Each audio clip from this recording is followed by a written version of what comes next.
Bismillahirrahmanirrahim. Assalamualaikum warahmatullahi wabarakatuh. Rabbi shrah li sadri wa yassir li amri wahlul 'uqdatam min lisani yafqahu qawli.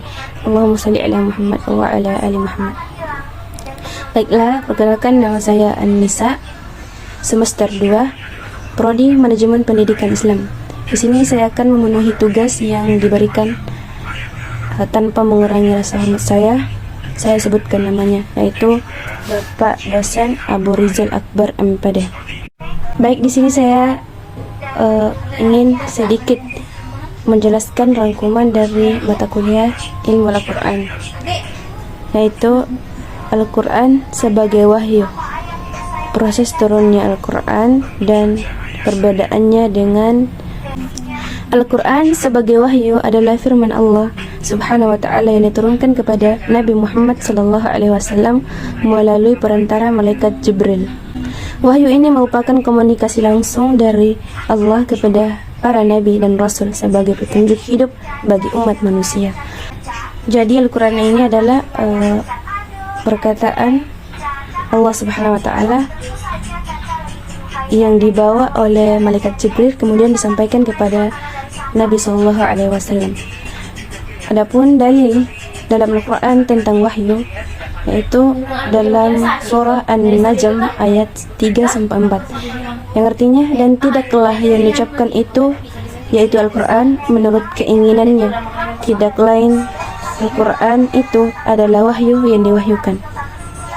Al-Quran bukanlah hasil pemikiran atau keinginan Nabi Muhammad, melainkan wahyu yang datang dari Allah secara langsung. Kemudian firman lain dalam Quran surah Al-Alaq ayat 1-6 yang artinya, bacalah dengan menyebut nama Tuhanmu yang menciptakan. Dia telah menciptakan manusia dari segumpal darah. Bacalah, dan Tuhanmu lah yang Maha Pemurah, yang mengajarkan manusia dengan penuh, mengajarkan manusia apa yang tidak diketahuinya. Wahyu pertama yang diturunkan menandai awal kenabian Nabi Muhammad SAW, menegaskan bahwa Al-Quran adalah ilmu dan petunjuk dari Allah. Kemudian proses turunnya Al-Quran terjadi dalam dua fase. Fase pertama, penurunan secara keseluruhan dari Lauhul Mahfuz. Yang kedua, penurunan secara bertahap, ayat demi ayat, secara kurang lebih 23 tahun.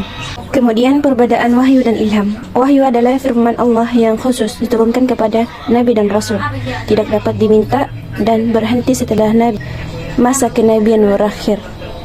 Wahyu disampaikan melalui malaikat Jibril dengan tujuan sebagai pedoman bagi seluruh umat. Wahyu adalah pemberitahuan atau komunikasi khusus dari Allah Subhanahu wa ta'ala yang disampaikan secara tersembunyi dan secara cepat kepada para nabi dan rasul. Dalam Islam, secara istilah dalam Islam, wahyu adalah kalam Allah yang diturunkan kepada seorang nabi melalui perantara malaikat Jibril, atau secara langsung yang berisi petunjuk, perintah, atau ilmu yang pasti dan bersifat mutlak kebenarannya. Wahyu bisa berupa firman Allah. Wahyu bisa berupa firman Allah, ilham, perintah, atau isyarat khusus yang hanya ditunjukkan kepada Nabi untuk disampaikan kepada umat manusia.